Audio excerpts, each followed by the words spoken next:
We're going to continue the conversation around technology, tech stack, and optimal tools for your CAS practice. Today, we're talking about 3 reasons to lean in.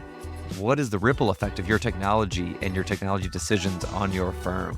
Let's dive in.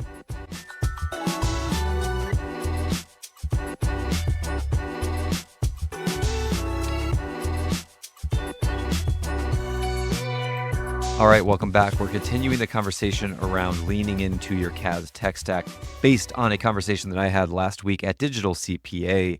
So today we're talking about 3 reasons to lean in. What's the ripple impact, the ripple effect of your technology decisions on your firm? On one hand, I believe that most folks are evaluating technology through the lens of efficiency. What can improve our efficiency for our team so that we can yield a higher degree of output from our team? On one hand, I think that's typical, right? Everybody wants to become more efficient in their professional lives, in their personal lives. Efficiency is this seemingly unattainable forever mission that we're constantly on to level up our own ability to serve clients. And that's great. What often happens is that when you increase efficiency, you often expect a higher degree of output from your team. What I like to see are these incentive compensation models where you incentivize your team to become more efficient and you give them the option. Do you want the time back, or would you want to be compensated more for taking on a higher workload? So if you can strike a balance of this efficiency goal with being able to incentivize your team really well, I think that's a great place to be when seeking efficiency through the lens of technology. Just know that there is a ripple impact there if you are seeking efficiency through bringing on new technology. The second reason I think decisions in technology have a big ripple impact is because we are looking to future-proof our firm. We're looking to stay on top of what's the latest and greatest, what helps our clients succeed, what is something that they can get here that they can't get anywhere else.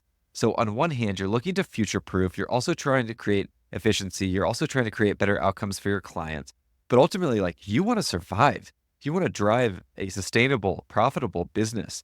And so when you're looking at technology adoption through the lens of future-proofing, I think there's a few core concepts that I believe are really important. One of those being when you look at AI, when you look at Gen AI and the use case of how to use that really well, you need to have that solid data infrastructure to enable AI with the appropriate context to be efficient for your firm. If you don't have a quality data warehouse, if you don't have a firm Wikipedia, if you don't have integrated and embedded data connectivity, it's going to be pretty difficult to find AI that can be really intelligent across your entire firm.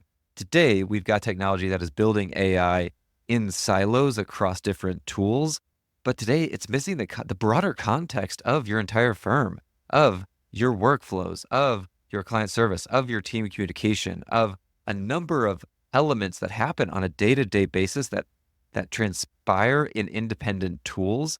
Whereas when you have a data warehouse that aggregates all this information and you use that as the context for a future of AI, that will really start to future-proof your firm and create a lot of enterprise value. The last thing that I think has a massive ripple effect is on retention. Every firm out there is talking about recruitment and retention being the biggest challenges that they face as accounting firms. When you think about Gen Z, when you think about Alpha Generation, these individuals have had devices in their pocket since they could walk.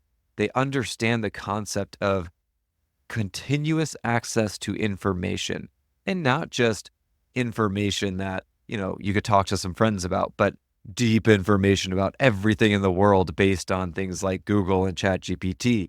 And so when you have a generation coming in that has been natively embedded with access to information and they transition to your accounting firm where it feels a little bit clunky to find the tools and the information that they need to be successful, you are immediately creating distance between your firm and your employee.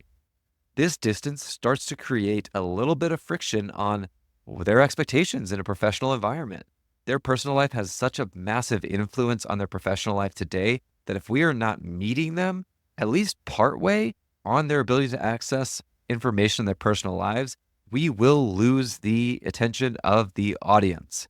It's one of those things where you go into a work environment with a certain expectation, you see kids gravitating towards engineering gravitating towards tech, gravitating towards other industries because they're seeing more advancement there.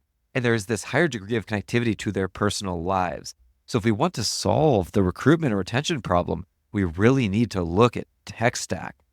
There's data out there from Extensives HR that says 91% of Gen Z say that technology is a decisive factor when choosing a job. Do not underestimate the impact of the decisions that you make related to your tech stack and your ability to recruit and retain talent. So, efficiency, future proofing, retaining and recruiting talent. Those are three massive outcomes and ripple effects of the decisions that you make in technology. I hope that's helpful. One more episode on this next time.